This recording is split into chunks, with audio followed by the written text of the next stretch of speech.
Bienvenidos al conversatorio de cronistas e historiadores mexiquenses. Mi nombre es Claudio Barrera Gutiérrez. El día de hoy tenemos como invitado especial al doctor Yukitaka Inoue Okubo, quien nos impartirá una conferencia titulada Gobernantes Texcocanos en las obras históricas de Fernando de Alba Ixtlilxóchitl. El doctor Yukitaka Inoue es egresado de la Universidad de Estudios Extranjeros de Osaka y maestro en estudios de idiomas de cultura por dicha universidad. Fue estudiante de intercambio de la Secretaría de Relaciones Exteriores y estudió en la Universidad Nacional Autónoma de México entre 1995 y 1997.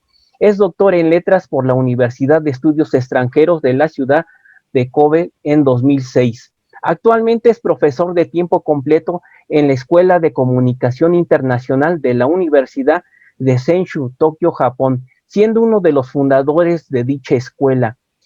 Se especializa en historia de México y entre sus líneas de investigación se encuentran la historiografía indígena novohispana y los títulos primordiales, el culto jacobeo novohispano y los pueblos originarios de la Ciudad de México. Ha publicado varios libros y artículos tanto en castellano como en japonés. Asimismo, ha dictado diversas conferencias.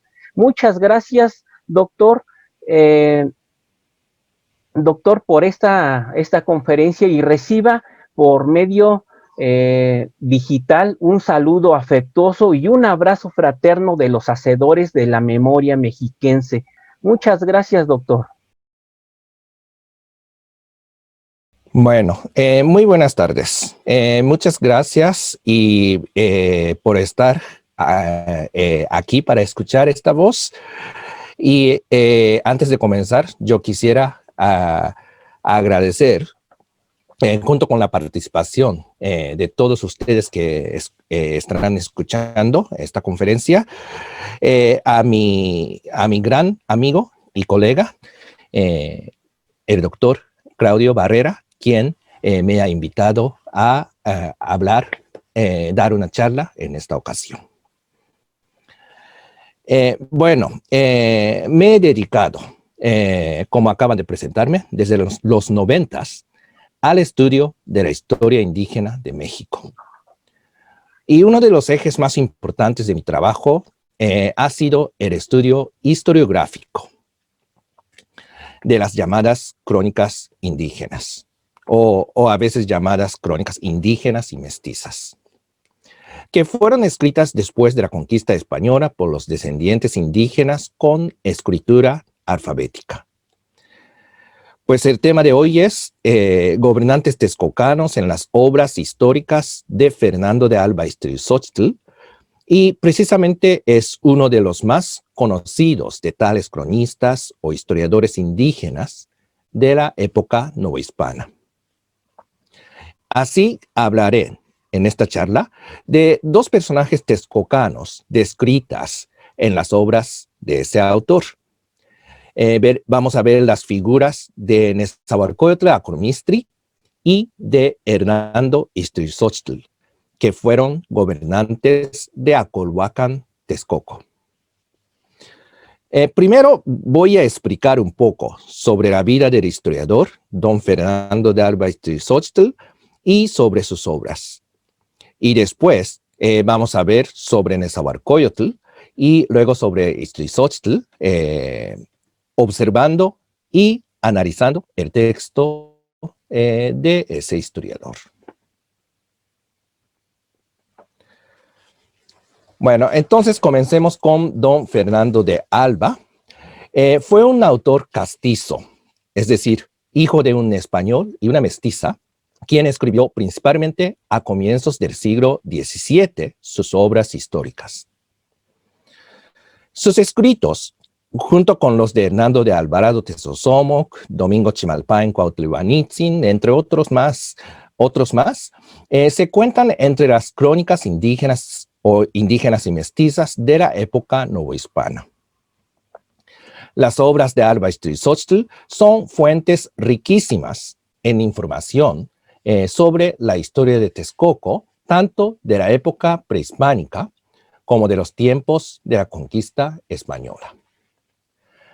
Este historiador nació no en Texcoco, como tradicionalmente se ha creído, sino muy probablemente en la Ciudad de México. Y si no fuera, podría ser que naciera en San Juan Teotihuacán. De todas maneras, su nacimiento fue en 1578, según sostiene Edmundo Gorman. Él perteneció a una familia cacica, o sea, una familia de origen noble indígena que gobernaba el pueblo de San Juan Teotihuacán, o sea, Teotihuacán de Arista actualmente, en el Estado de México. Bueno, esta familia colonial tenía sus raíces en un señor indígena llamado Quetzalmamalitzin. Bueno, aquí nuestro historiador se encuentra en esta parte. Y dicho Quetzalmamalitzin es este señor. Y este Quetzalmamalitzin, al bautizarse, se llamó Francisco Verdugo Quetzalmamalitzin y se casó con una Ana Cortés Izturizóchitl. Ha de fijarse que en Teotihuacán, o sea, no me refiero a la ciudad de la época clásica, que son las grandes ruinas, la zona arqueológica, sino el pueblo de San Juan Teotihuacán, era parte del dominio Acolhua, el reino de Aculhuacan, dirigido por Texcoco. Así, esa esposa del señor del cacique de Teotihuacán fue hija de Hernando Izturizóchitl, a veces llamado Izturizóchitl el segundo, uno de los infantes más importantes texcocanos del que veremos hoy después, en el momento del arribo de los españoles. La hija de esta unión, que se llama Cristina Francisca Verdugo Quetzalmamalitzin, heredó el cacicazgo y estuvo casada con un español, Juan Grande. Y estos son los abuelos de nuestro cronista. La hija de estos, esta también se llama Ana Cortés Izturizóchitl, se casó también con un español llamado Juan de Navas Pérez de Perareda. Y don Fernando de Alba fue uno de los hijos de ellos. Él mismo no heredó el cacicazgo, sino su hermano grande, Francisco de Navas de Perareda Huetzin, pero él murió sin dejar heredero, sin ningún hijo. Entonces, después hubo ciertos problemas entre estos familiares. Una vez sucede un hermano menor suyo, Luis de Alba, pero finalmente el cacicazgo lo hereda el hijo de nuestro historiador, Juan de Alba. Bueno, de esta manera, don Fernando de Alba fue tataranieto de Izturizóchitl II y nieto en sexta generación, contando desde arriba, desde Nezahualcóyotl. Sabemos que estuvo en el cargo de juez gobernador, o sea, gobernador de ciudad o pueblo indígena en el régimen colonial, en su caso, tanto en Texcoco como en Chalco, Tlalmanalco. Asimismo, tenemos noticias de que trabajó como navatlato, es decir, intérprete de la lengua náhuatl del juzgado de indios. Además, fue autor de varias obras históricas y también coleccionista importante de muchas fuentes indígenas de aquella época. Y sabemos que falleció en 1648. Aquí a la izquierda hay dos fotos. La de arriba es de la iglesia de Santa Catarina, que está cerca del metro Lagunilla, en la actual Ciudad de México. Según O'Gorman, don Fernando de Alba fue enterrado en esta iglesia. Y abajo hay otra foto de otra iglesia, que es del Templo de Santa Ana, que está un poquito más al norte, o sea, desde el centro de la Ciudad de México, un poquito antes de llegar a Tlatelolco. Parece que esta familia, Alba Cortés, tenía que ver en aquel tiempo con esta iglesia. Bueno, ahora vamos a hablar de sus obras. Varias son las obras de don Fernando de Alba. Y desde luego no podemos ir mencionando todo ahora por cuestión de tiempo. Sin embargo, de todas maneras, sus obras se encuentran publicadas, primero por Alfredo Chavero a finales del siglo XIX y luego por Edmundo O'Gorman en los años 70 del siglo pasado.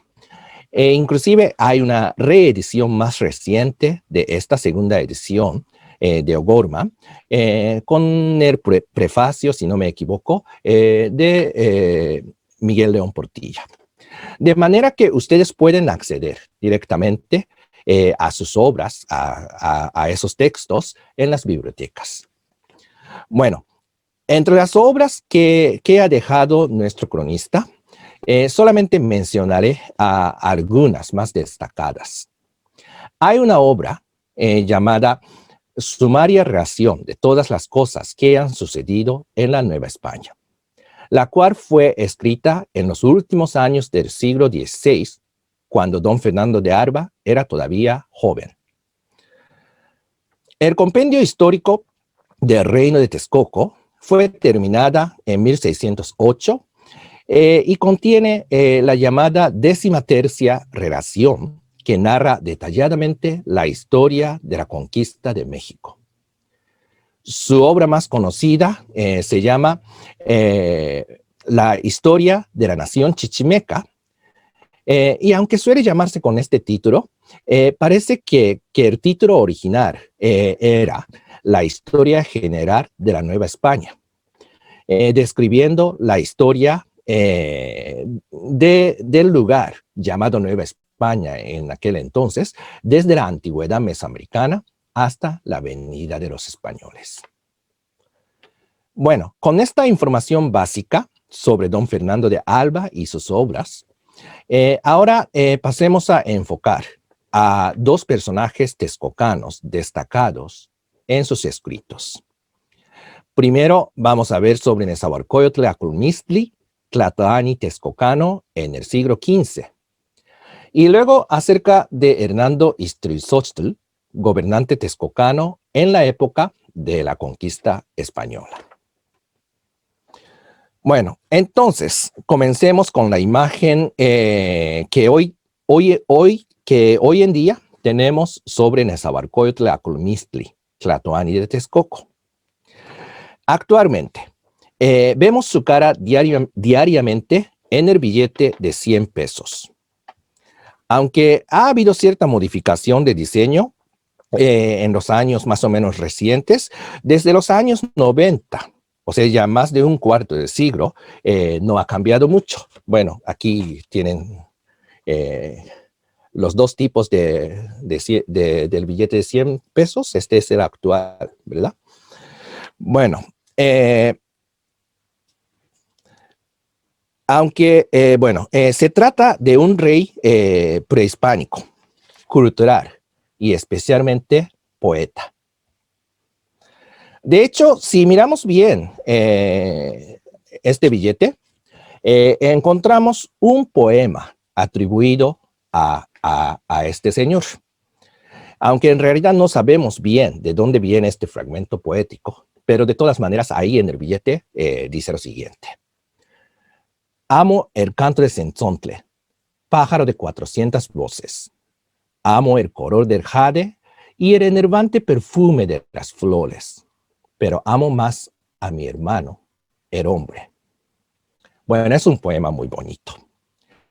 Y este tipo de imagen de rey poeta tiene sus orígenes en la narración de don Fernando de Alba Ixtlilxóchtl.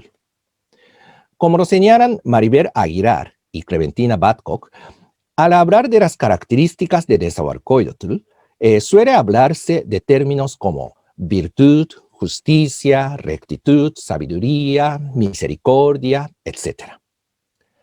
Y tales valores provienen de nuestra lectura de fuentes históricas, y entre ellas las principales son las obras de nuestro historiador.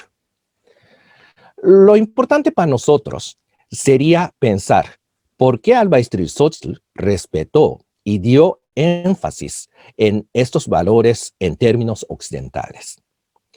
Como lo dicen Carmen Bernal y Sergio Gruzinski, en el mundo occidental de la época del Renacimiento, había tendencias de revalorar la cristiandad de los personajes paganos.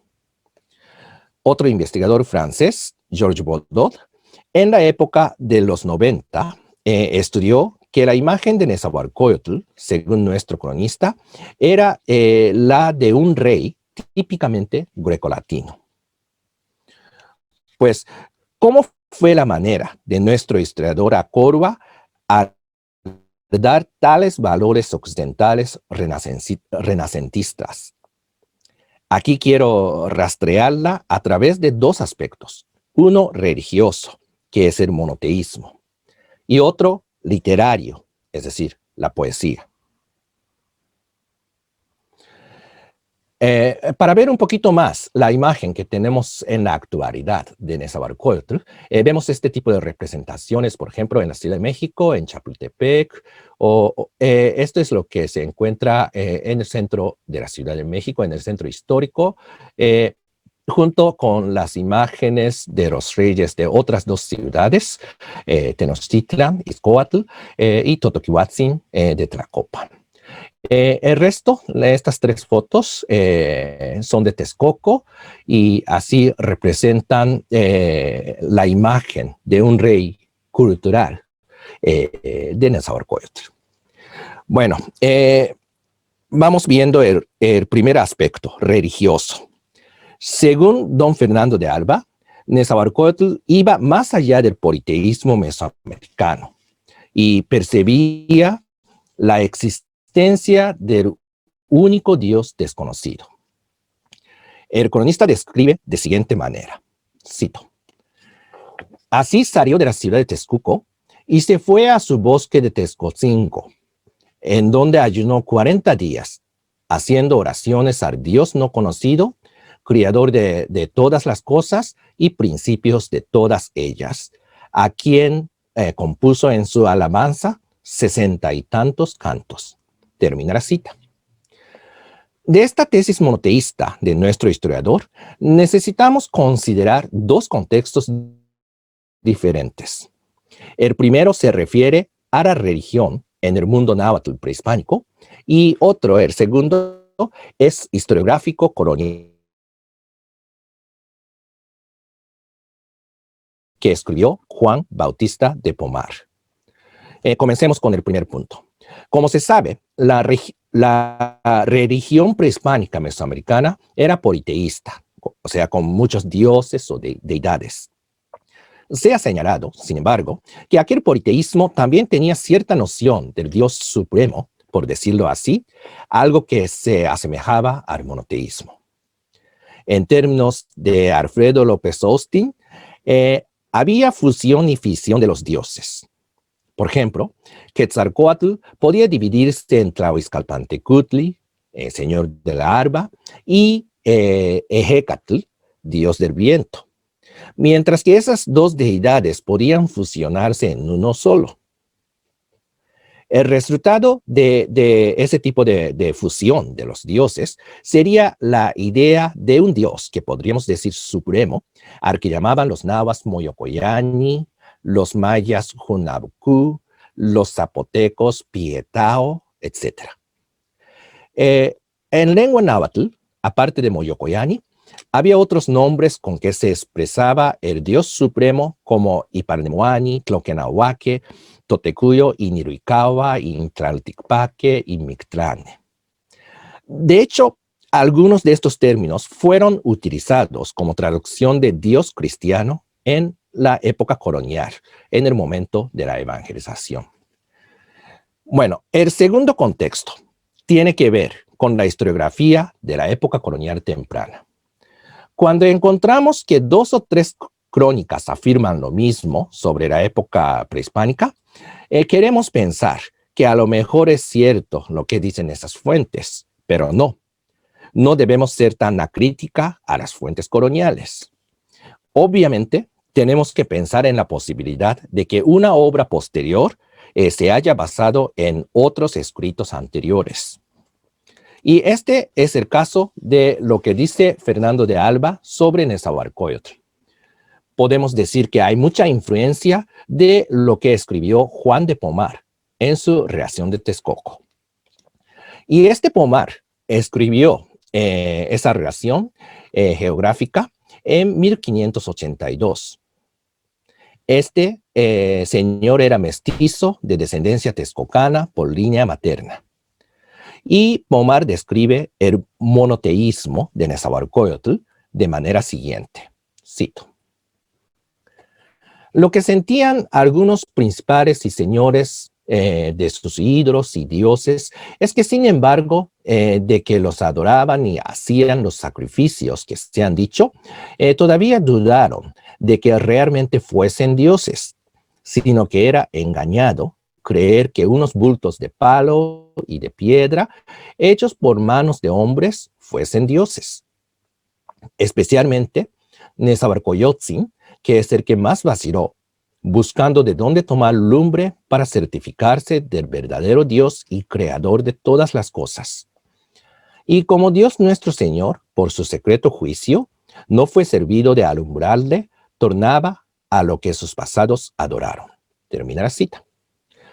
Pomar tenía la intención de mostrar que los texcocanos eran superiores a los mexicas, tanto religiosa como políticamente. Por ello, dice que los mexicas introdujeron, según sus palabras, la diabólica invención, que era el sacrificio humano, y que los texcocanos dominaban las tierras mexicanas desde hacía casi 1000 años, es decir, desde mucho antes de los culúa mexicas. Por supuesto, todo esto tenía que ver con su situación social. Como descendiente de un rey prehispánico tan religioso, Pomar podía asegurarse de su vida en la época colonial temprana. La tesis monoteísta de Alba Istríxochtl, por su parte, también tenía que ver con sus propios intereses sociales. Pero es de notar que está integrada en un esquema global más amplio de la historia. Basándose en la visión providencialista, nuestro cronista interpretó todos los sucesos prehispánicos, convirtiéndose así el mito de la creación en un relato real e histórico. Veamos su sumaria relación de todas las cosas. Ahí, el mito de la sucesiva creación y destrucción de los 4 soles se convierte en un relato de 4 edades históricas diferentes. La primera edad, Atonatiuh, comienza con la creación del mundo y duró 1716 años, acabándose con el diluvio. La segunda, Hecatonatiuh, duró 1715 años y fue cuando los hombres construyeron una tzacuali alta y experimentaron el cambio de idiomas. La tercera, Tlaxtonatiuh, duró 158 años y en la cuarta llegan los toltecas, a los que llegaron los indicios de aquel momento de la crucifixión de Jesucristo. En su otra obra, Historia de la Nación Chichimeca, podemos encontrar varias diferencias, pero de todas maneras nuestro historiador convirtió el mito en un relato histórico de 4 edades. En esa versión, en la tercera edad, en esta obra la tercera es llamada Hecatonatiuh, pero en ese entonces un señor llega a Mesoamérica. Vamos a ver el texto. Cito. Llegó a esta tierra un hombre a quien llamaron Quetzalcóatl y otros Huemac, por sus grandes virtudes, teniéndolo por justo, santo y bueno, enseñándoles por obras y palabras el camino de la virtud, y evitándoles los vicios y pecados, dando leyes y buena doctrina, y para refrenarles de sus deleites y deshonestidades, les constituyó el ayuno, y el primero que adoró y colocó la cruz, que llamaron Quiahuizteotl, Chicabalisteotl, y otros Tonacacuahuitl, que quiere decir Dios de las lluvias y de la salud y árbol del sustento o de la vida. Así, según nuestro cronista, este hombre, bueno, dice, viendo poco fruto que hacía con su doctrina, y ese señor se fue por las mismas costas por donde había llegado, y les dice a los olmecas chicarancas que en los tiempos venideros, en un año que se llamaría Seacatl, volvería, y entonces su doctrina sería recibida y sus hijos serían señores y poseerían la tierra.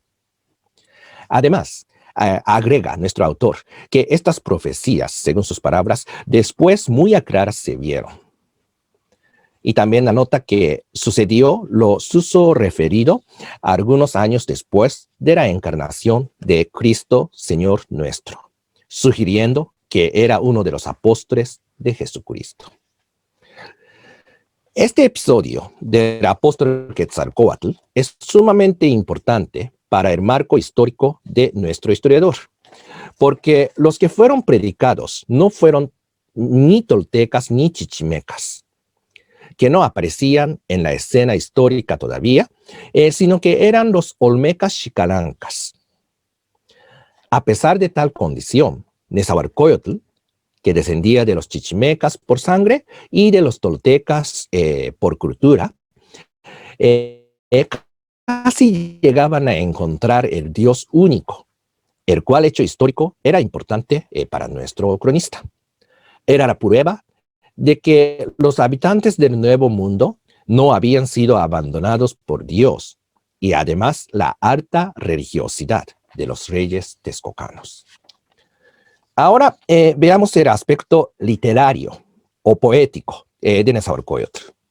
De los 60 y tantos cantos que compuso Nezahualcóyotl, como hemos citado arriba, don Fernando de Alba dice que eran de mucha moralidad y sentencias, y con muy sublimes nombres y renombres propios a él, es decir, el Dios único desconocido. Encontramos el antecedente de esta descripción también en la relación de Texcoco. Entonces vamos a ver el texto de Pomar. Dice, y de esto dan testimonio muchos cantos antiguos que hoy se saben a pedazos, porque en ellos hay muchos nombres y epítetos honrosos de Dios, como es el decir que había uno solo, que éste era el hacedor del cielo y de la tierra, y el que sustentaba todo lo hecho y lo creado por él, y que no se había jamás visto en forma ni cuerpo humano, ni en otra figura. Termina la cita. De los cantos prehispánicos, conocemos dos documentos importantes, principales. No tenemos certeza de que si Pomar haya visto el documento llamado Cantares Mexicanos, que fueron recogidos por Fray Bernardino de Sahagún. Pero sí, Pomar conocía el otro documento llamado Romances de los Señores de la Nueva España, en donde se incluyen unos 60 cantos o poemas. E inclusive se ha sugerido que el mismo Pomar fuera recopilador de este documento. Tanto Pomar como don Fernando de Alba afirman que estos poemas eran de Nezahualcóyotl. Los autores de cada uno han sido identificados por Garibay Quintana, quien tradujo y publicó el documento. Y según Garibay, 28 poemas pueden ser atribuidos a Nezahualcóyotl, mientras que hay unos 15, los cuales atribuye a otros autores como Yoyontzin o otros señores como Cuauhtsin. Además, me parece que es necesario reconsiderar también la misma idea de autor de estas obras poéticas. Explicaba Garibay en aquel entonces de siguiente manera. Si en algún drama oímos yo Napoleón, entendemos que el actor hace su papel representando al emperador.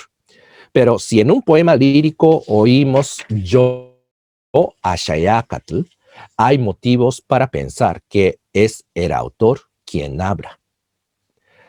Pues esto es verdad, solamente mientras pensamos todo en el concepto de la poesía occidental. Y no hay ninguna certeza de que lo mismo sea el caso de los cantos, poemas o romances, como quieran llamar, de un mundo totalmente diferente que era el mundo mesoamericano. De hecho, el mismo Garibay expresaba también que el tema de los autores era complejo y esperaba que se hicieran un examen mejor. Entonces, si revisamos un poco algunos de los poemas, de los romances, encontramos lo siguiente. En un mismo poema, al mismo tiempo dice, yo soy Ollontzin y también yo soy Nezahualcóyotl. Pero en uno de los que siguen dice, yo soy Nezahualcóyotl y también que tú eres mi hijo, que tú eres Ollontzin.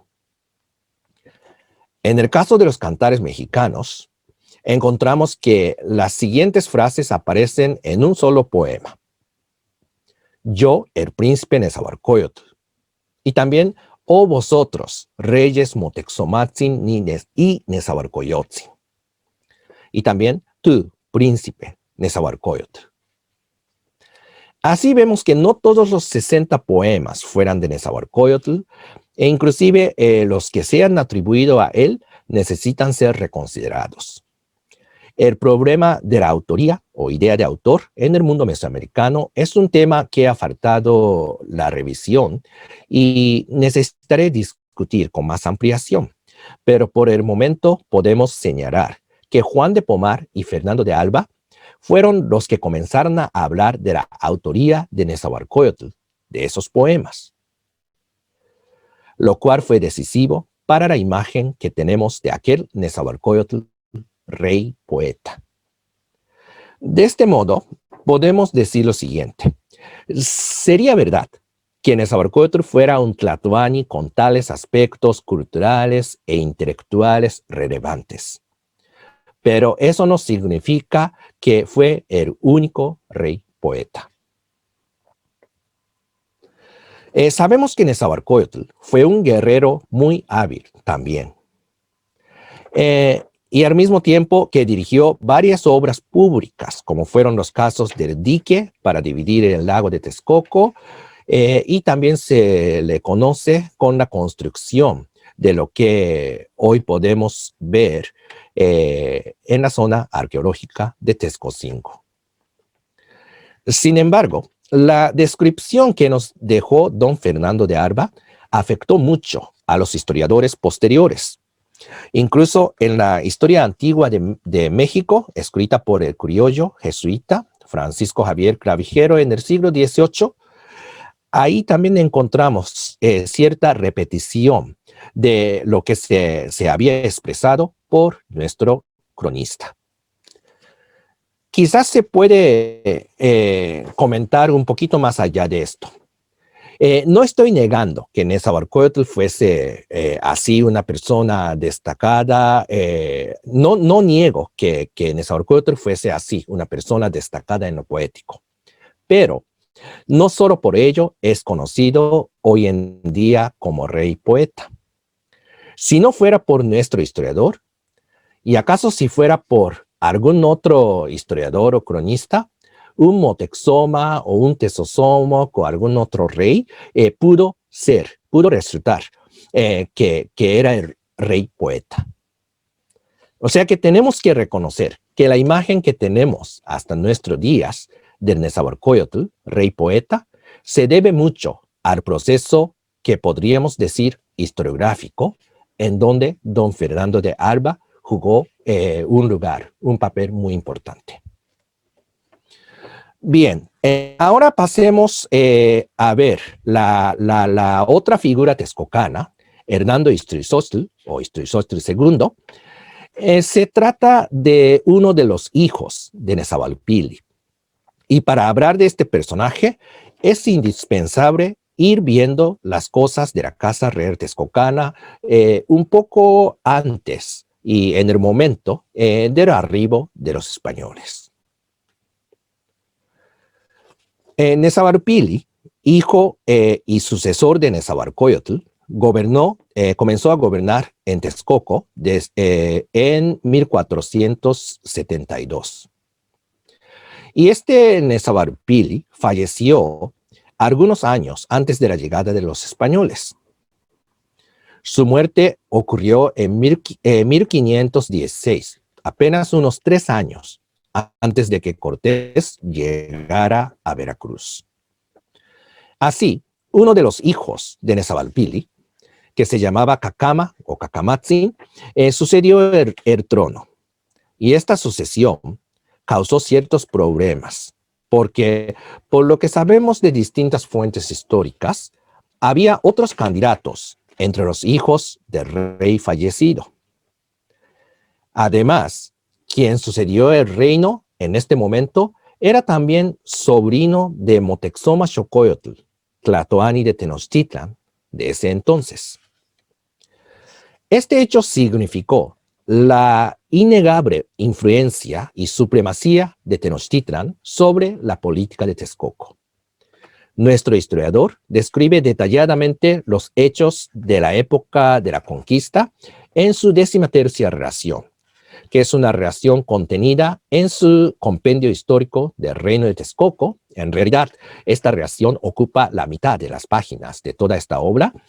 Y en esta relación, Fernando de Alba considera a Cacama como un tipo de gobernante títere, diciendo que fue puesto por su mano de Moctezuma Xocoyotl. Y además comenta que el de Tacuba era su suegro y hombre muy antiguo y que ya no tenía fuerzas para poder gobernar. Y por lo tanto, Moctezuma Xocoyotl ejercía gran poder y tenía, según sus palabras, debajo de su mano todo el imperio. Esto significa que por lo menos nuestro cronista afirmaba que aun cuando no ejerciera realmente su poder propio, Cacama era Tlatoani de Texcoco por derecho en el momento de la llegada de los españoles. De hecho, como es bien sabido, este Cacama estuvo en aquel momento histórico y famoso del llamado primer encuentro de Moctezuma Xocoyotl con Hernán Cortés sobre la calzada de Iztapalapa el 8 de noviembre de 1519. Cacama acompañaba al Tlatoani Tenochca mexica junto con otros señores como los de Tlacopan o el de Iztapalapa. Las cosas cambian al año siguiente, después de la llamada Noche Triste, aquella furiosa batalla del 30 de junio al 1 de julio de 1520. Moctezuma había muerto un poco antes de este suceso, cuando la tensión entre los mexicas y los españoles llegaba a lo máximo.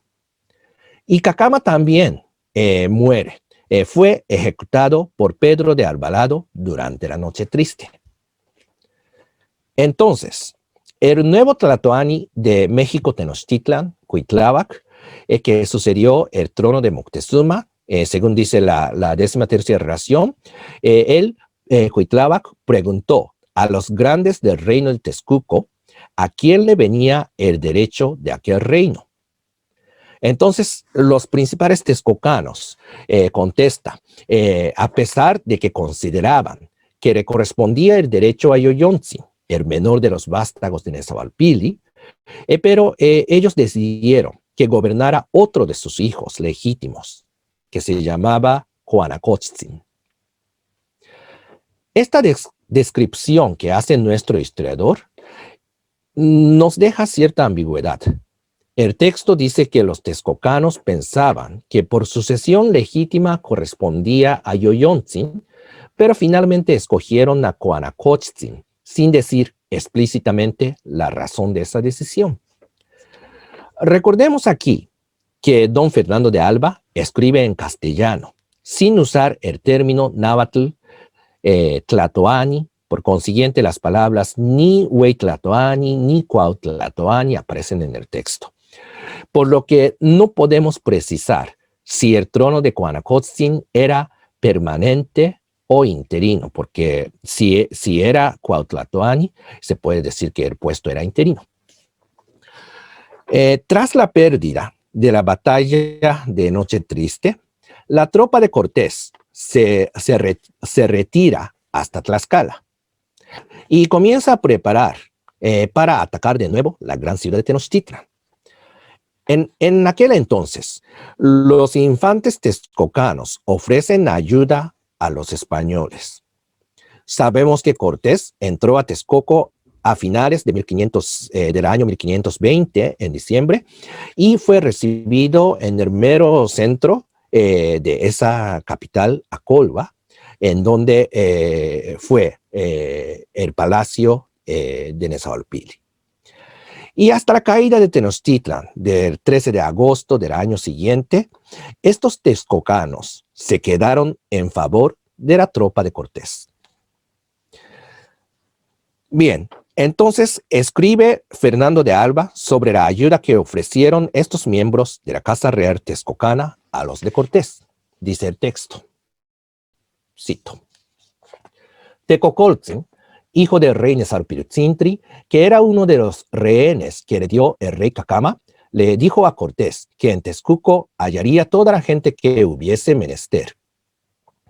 Además de que por ciertos mensajeros de Texcoco, especialmente por Quiquiscatzin, de parte de los infantes Istrixotzin, Tetrahuehuetzquititzin, Yoyontzin, y los demás sus hermanos, se le enviaba a ofrecer y dárseles por sus amigos, no embargante que Coanacotzin, su hermano, era señor de Texcoco y amigo de los mexicas, el cual vuelto Quiquisca a Texcoco, para dar razón de su embajada, le mandó matar Coanacotzin. Termina la cita. Podemos observar que Coanacotzin parece seguir siendo rey, es decir, Tlatoani, aunque en el pasaje que acabamos de citar no lo menciona con este término rey, sino como señor. El texto también cuenta que Cortés sabía que Coanacotzin era la parte del rey Cuauhtémoc y que el infante Ixtlilxóchtli y sus hermanos le dieron aviso a Cortés acerca de cómo su hermano Coanacotzin se había ido a México. Así ocurrió en Texcoco la ausencia de quien gobernara. Viendo a los texcocanos que iban saliendo de su ciudad para dirigirse a México, Cortés decide lo siguiente. Cito: Él haría jurar por su rey y señor natural, al que más de derecho le viniese, o al que ellos gustasen. A pedimiento de todos, hicieron por su señor a Tecocoltzin, aunque hijo natural del rey Nezarpilutzintli, el cual comenzó a gobernar con gran prudencia y envió sus mensajeros por todos los reinos y provincias sujetas al reino de Texcoco. Termina la cita. No obstante, pronto muere este Tecocoltzin. Según su texto, dice, el cual fue bautizado y se llamó Don Fernando, que el primero que fue bautizado en Texcoco. Y así otra vez, los texcocanos tuvieron que decidir su sucesor. Así, eligieron a otro hijo de Nezahualpilli llamado Ahuaxpixatzin, dice el texto. Luego los acolvas alzaron por su señora Ahuaxpixatzin, que después se llamó Don Carlos, uno de los infantes, hijos naturales del rey Nezarpilutzintli, a pedimiento de Cortés y los demás, hicieron señor a Ixtlilxóchtli por ser tan valeroso y uno de los hijos legítimos a quien todos los naturales tenían grande respeto por la caridad de su persona y por ser legítimo sus vasallos no habían querido hasta ahora. Termina la cita. Todo este proceso después de que se hubiese ido Guanacaste a México Tenochtitlan, parece no tratarse de la situación formal del cargo de Tlatoani. Ningún hijo legítimo de Nezahualpiri se atrevía a encargarse de este puesto de gobernante, sino hasta que Cortés se lo pidió a Istríxochtl. Lo ocurrido acerca de la sucesión de gobernante en Texcoco es bastante ambiguo y es posible, como discutiremos más adelante, que nuestro cronista estaba consciente de esta ambigüedad o lo que podríamos decir ilegitimidad de sucesión. Sea lo que sea, vemos en el texto de la 13ª relación que a partir de esta elección, Istríxochtl sería la figura principal de la narración histórica junto con Hernán Cortés, que lideraba a los conquistadores españoles. Cortés y Istríxochtl es la frase más repetida en el resto del texto de la 13ª relación. De esta manera, la guerra de la conquista de México Tenochtitlan se convertiría en el enfrentamiento de los texcocanos y los españoles contra los mexicas y otros pueblos rebeldes. Un momento culminante de la batalla contra los mexicas, según narrado en la 13ª relación, es lo siguiente. Cito: Cortés, viendo la furia de los enemigos, tuvo por bien de huir también, y al tiempo que llegaron al mal paso, no se atrevieron a pasar por él, sino era echándose en el agua, y así unos a otros se trabaron de las manos, y Istríxochtl, que a esta ocasión llegó, mandó a sus soldados detuviesen a los enemigos, y él se llegó presto y le dio la mano a Cortés y le sacó del agua. Sea como se fuera, Istríxochtl libró a Cortés y le reprendió mucho porque se había adelantado y no quiso tomar su parecer de nunca adelantar solo. Ya casi para los últimos momentos del ataque de Tenochtitlan, que sería unas 3 semanas antes del 13 de agosto, o sea, a finales de julio, dice el texto. Veamos otra cita.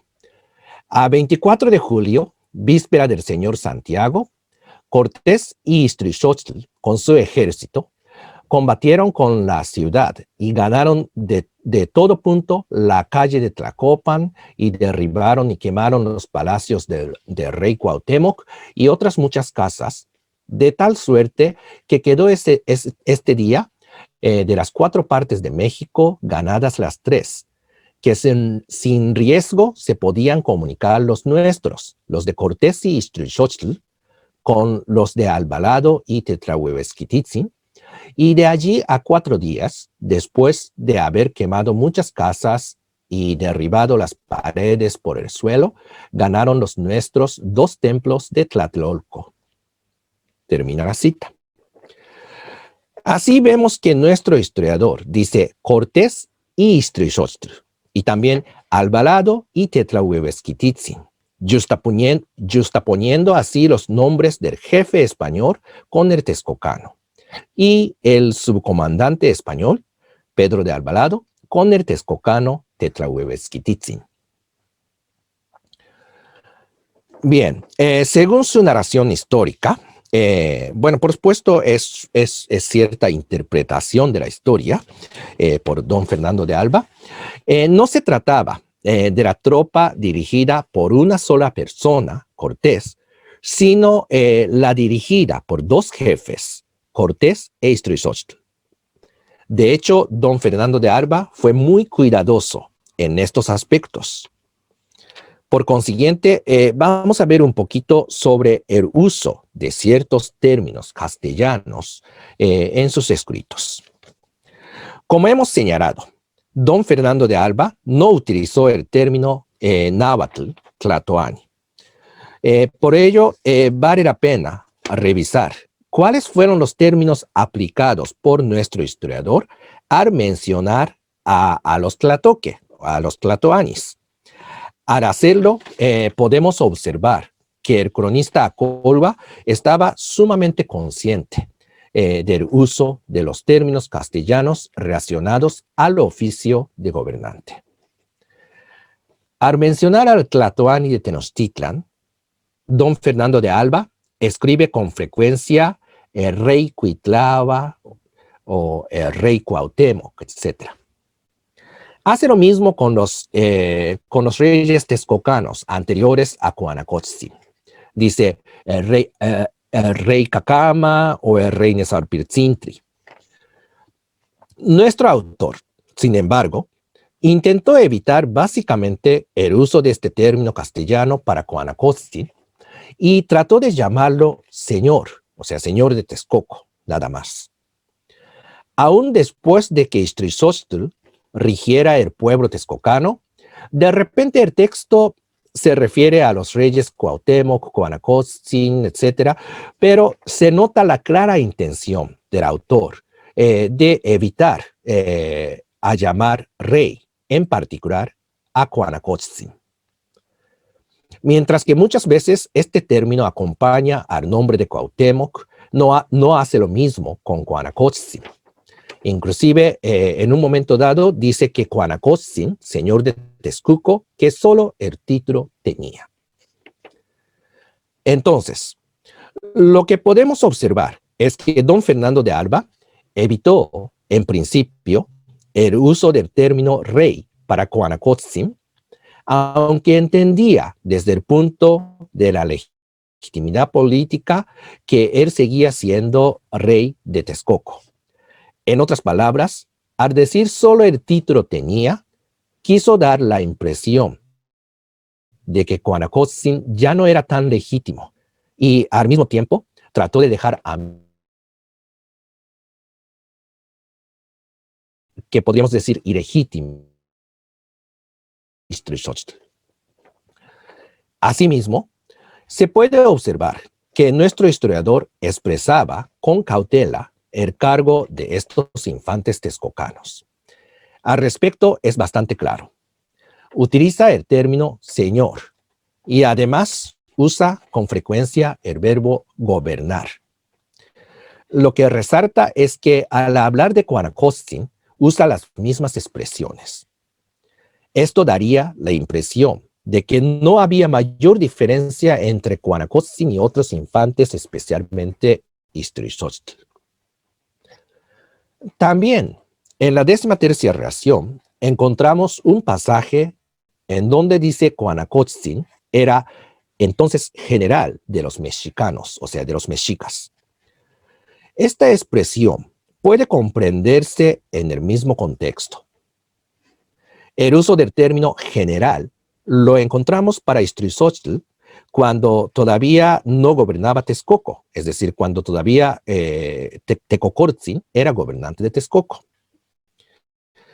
También encontramos mención a otro general mexica al que mató Ixtlilxóchitl durante la batalla de la toma de Tenochtitlan. Es de señalar que nuestro historiador usó cuidadosamente este término general en su relato histórico. No lo aplica para cualquier persona. A los principales soldados españoles bajo el mando de Cortés los llama capitanes. Esto quiere decir que el cronista decidió no aplicar el término capitán a los indígenas principales y optó por utilizar otro término que era general. Con esto se podía evitar una confusión posible, porque si le hubiese llamado capitán, por ejemplo, a Ixtlilxóchitl, hubiera podido confundirse con los soldados que estaban bajo el mando de Cortés y habría dado la impresión de que Ixtlilxóchitl u otros dirigentes texcocanos estuvieran bajo del conquistador extremeño. Al contrario, el uso cauteloso de la palabra general significa que Ixtlilxóchitl era superior a aquellos capitanes españoles que se encontraban bajo Cortés. Entonces, el manejo cuidadoso e intencional de estos términos castellanos por don Fernando de Alba en su 13ª reacción, se verá aún más claro si comparamos con otra fuente histórica que narran la conquista española, también desde el punto de vista de los acóluas. Por ejemplo, el llamado fragmento 2 del Códice Ramírez, que también era escrito en español y quizás escrito por un indígena. La terminología no se encuentra tan elaborada como en la 13ª reacción. Nezahualpili es tanto rey y emperador, mientras que habla del emperador Carlos, o sea, Carlos V, que era también nuestro rey católico. Y Moctezuma Xocoyotzin, así como Cacama, son referidos como rey. Bien, regresamos a la narración histórica de don Fernando de Alba.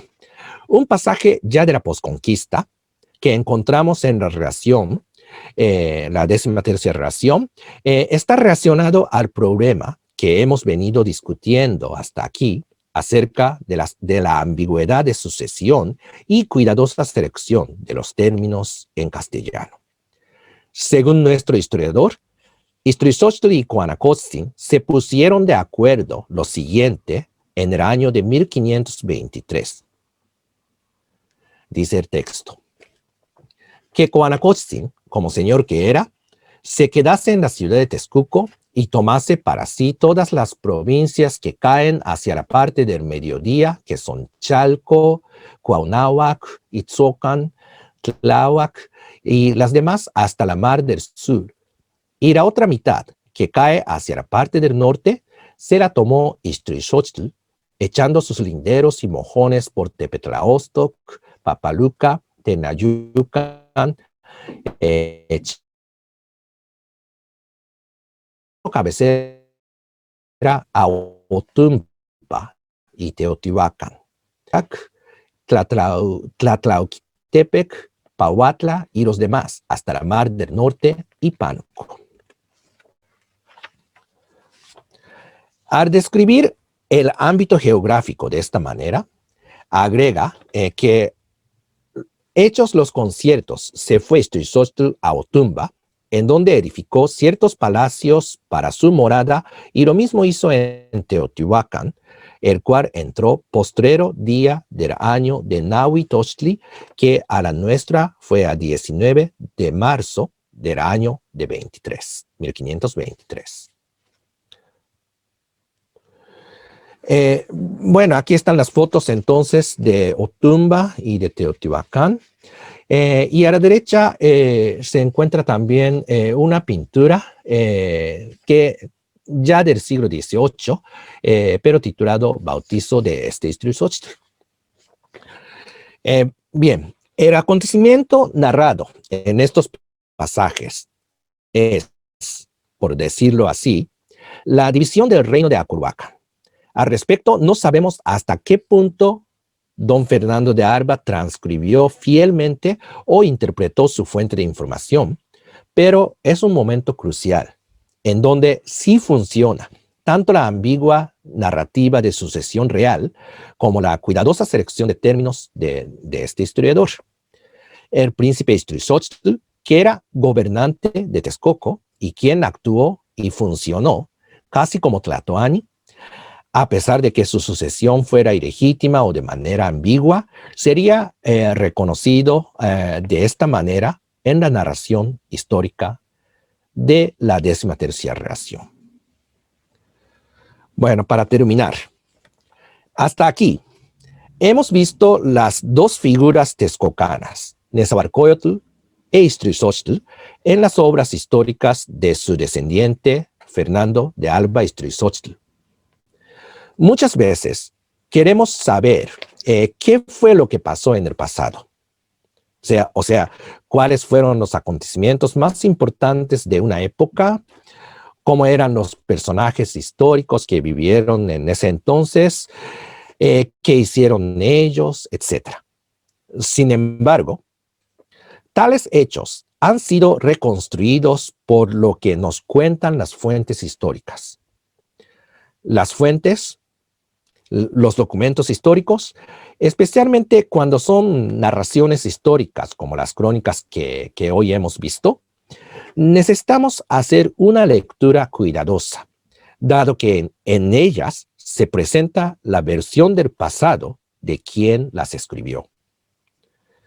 Precisamente por estas cuestiones e indagaciones hacemos el estudio historiográfico. No estoy diciendo que los cronistas mintieran siempre para engañarnos, escribiendo a veces cosas parciales o interpretaciones demasiado subjetivas. Más bien, es la historia ideada por el autor. Don Fernando de Alba, por una parte, dio énfasis en la imagen del rey poeta de Nezahualcóyotl, la cual influyó a otros historiadores posteriores y aún sigue influyéndonos a nosotros.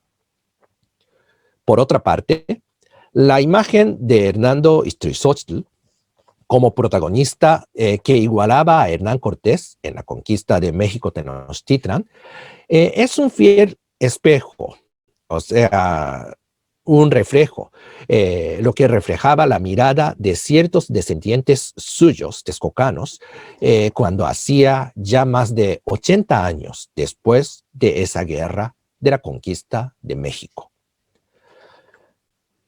Bueno, finalmente, antes de terminar, quiero anotar una cosa, ya que estamos en el año 2021, es decir, a 500 años después de la caída de la capital mexica, Tenochtitlan. Esta versión que vimos hoy, escrita por don Fernando de Alba, acerca del papel de Hernando Iztríxotl y los texcocanos durante la conquista de México, es una de las narraciones históricas desde el ángulo de los indios vencedores. Aquí hay 3 imágenes. Arriba es del Códice Durán, en donde los españoles y los indígenas, los mexicas, se están enfrentando. Sin embargo, la guerra de la conquista de Tenochtitlan no fue un enfrentamiento así simple de los indígenas y los europeos. Veamos las 2 imágenes de abajo. A la izquierda, que es del lienzo de Tlaxcala, es de la toma del ataque a Tenochtitlan de 4 partes. Aquí en medio se encuentra la isla, que es Tenochtitlan, con el agua, o sea, el lago. Podemos observar que los cuatro grupos representados no son puros españoles. Cada uno de estos 4 grupos son las tropas de indígenas y españoles. Y a la izquierda, otra imagen del Códice Florentino. A la izquierda hay 3 personas batallando que parecen ser mexicas enfrente a un caballo. Y de este caballo se va cayendo casi un señor, un español. Pero podemos observar que hay 2 personas más que son indígenas también y que están combatiendo contra esos mexicas. Entonces, muchas veces dicen que los indígenas eran vencidos, pero no. Como vemos en estas imágenes, la toma de Tenochtitlan fue por una guerra de los mexicas contra muchos indígenas junto con el ejército español. Bueno, entonces, mucha gente hasta el día de hoy todavía sigue diciendo que los tlaxcaltecos o la Malinche, o sea, doña Marina Malinche, fueron traidores de la patria. Bajo tales ideas, estos texcocanos lo fueron también. Pero yo quiero acentuar que no fue nada así. Hace 500 años no existía esa patria. Obviamente, no, ¿verdad? Más bien, para el pueblo tlaxcalteco, Tlaxcala era su patria. Por su parte, para estos texcocanos, su país era Texcoco, o su reino de Acolhuacan. Entonces, a esta ocasión conmemorativa del quinto centenario de la caída de Tenochtitlan, creo que podemos reflexionar un poco más la diversidad de los pueblos indígenas. Y precisamente en ese contexto, las obras que hemos visto hoy de don Fernando de Arbaestrizotl se vuelven importantes. Nos dan una mirada muy diferente de la versión muy difundida, basada en la visión de los mexicas de Tenochtitlan, la cual no es la definitiva ni la única cuando pensamos en la diversidad de los pueblos indígenas. Muchísimas gracias por escuchar. Esto es todo. Tlazocamati Huelmiac. Muchas gracias.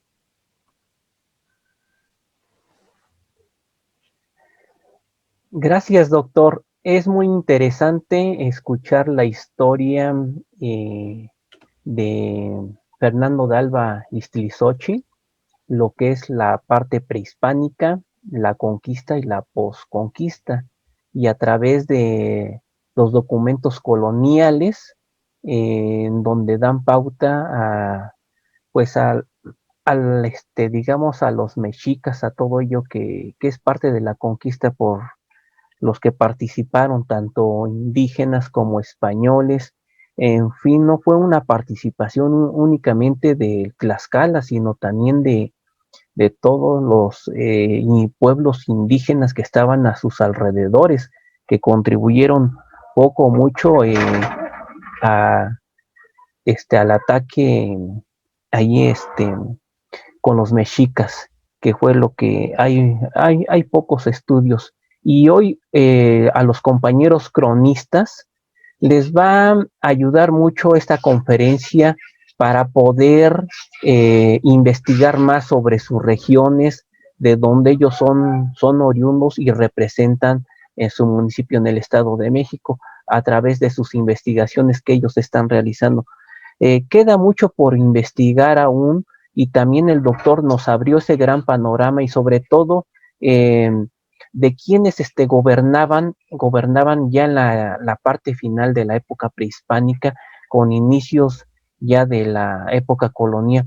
Nos van a ayudar mucho a estos cronistas que tienen aún duda de quiénes fueron los que gobernaron en la época prehispánica, ya antes de la llegada de los españoles. Y aquí el doctor nos acaba de decir de la parte de Nezahualcóyotl, del Nezahualpilli, todos los que conllevan a un gobierno a la mejor interino, un gobierno propio de los demás pueblos sujetos o puede ser cabecera. Y bien, doctor, la Asociación Mexiquense de Cronistas Municipales, Asociación Civil 2019-2021, otorga el presente reconocimiento al doctor Yukitaka Inoue Okubo por su participación gobernantes texcocanos en las obras históricas de Fernando de Alba Istlizochi, en el conversatorio de cronistas e historiadores mexiquenses, Tokio, Japón, a 23 de febrero de 2021. En un momento se lo hacemos llegar el reconocimiento vía virtual. Doctor, para concluir, ¿qué nos propone a los cronistas acerca de su estudio que realizó, que nos compartió? ¿Qué es lo que hace falta en esta región? Bueno, muchísimas gracias. Y yo creo que como mencioné al final de la charla, ha habido mucho centralismo de la historia de los mexicas o de Tenochtitlan. Bueno, por supuesto, después que se volvió en la capital de la República, el lugar. Eso sí es cierto. Pero precisamente por eso, desde la época colonial, sí escribieron mucho más documentos acerca de los mexicas que otros pueblos alrededor del lago de Texcoco, pero como en este caso de Texcoco, sí hay información.